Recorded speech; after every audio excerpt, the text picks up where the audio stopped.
好，我是张西方. And I can order a nice coffee with no milk. Yeah. No, but I need to remember. I used to know a lot more. And like, 吃饭了, that means time to eat. 大家好，我是周佳英，我是温哥华的35号守门员。It was a new start for me. I wanted to really dig into why I was playing hockey, and the big reason for me was to represent and explore my Chinese heritage and background. So I graduated from Prince University and I decided to pursue a career in finance. So I was in New York City for 2 years working as a financial analyst. And during that time, Digit Murphy, who used to coach at Brown University, reached out to me. She presented an opportunity to go and play for the first ever Chinese professional team. You know, for me, having spent 3 years studying Mandarin in college, being half Chinese, my mom grew up in China. This was a huge opportunity for me to reconnect with my Chinese heritage and to put into practice those Chinese language skills that I had been studying. So I decided to go back and play hockey again, but this time professionally. Yeah, obviously just that whole experience was so surreal. You know, getting to play in the Olympics is just such an honor. And to play for China was really special just because I was born there and then I was adopted when I was 1. So to kind of like go back and play for the country that I was born in and represent China as a whole was something really amazing. Whenever we would go to a coffee shop there, we would practice our Mandarin, and we would say like, "Hello, my name is Zhang Shifang. Can I please have an iced coffee with no milk?" Girls on our team would be our Mandarin coaches, and we would do lessons with them. Like with my American accent, I say like Shifang Zhang. However, when I went over there, they were like, "No, Zhang Shifang." I'm like, "Oh, sorry." With their dialect and stuff, it's Zhang Shifang. So I give it a little like ring too, like a little spice. Yeah, we usually got 2 weeks off. So in China, for Lunar New Year, everyone gets 2 weeks off. So it's like the biggest vacation of the year.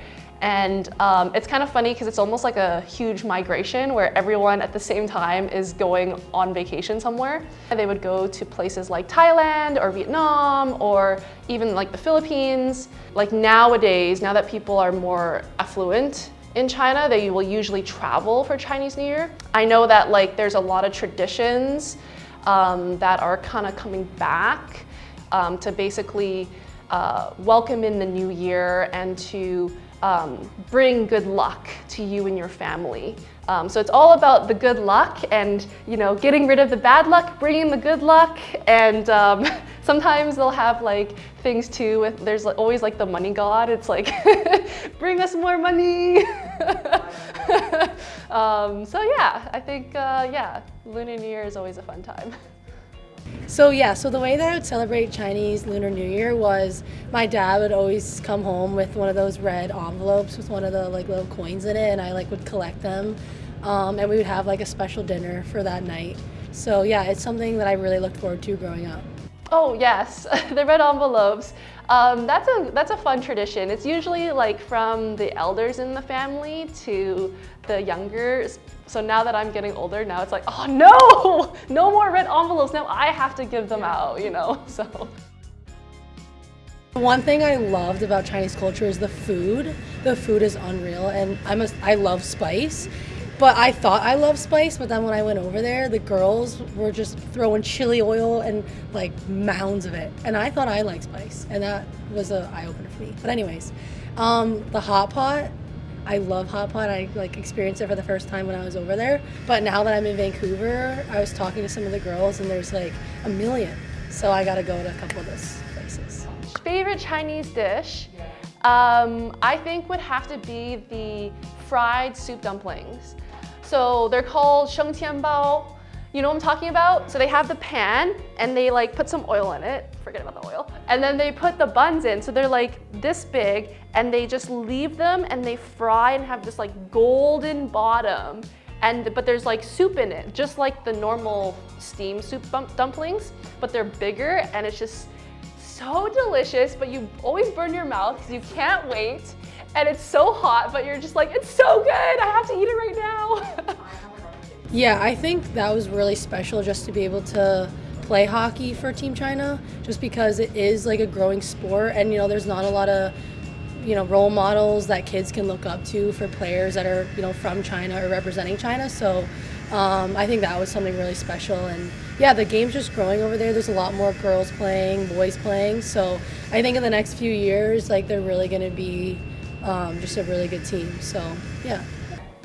The growth of hockey in China has been like tremendous. There's been a huge investment in building rinks.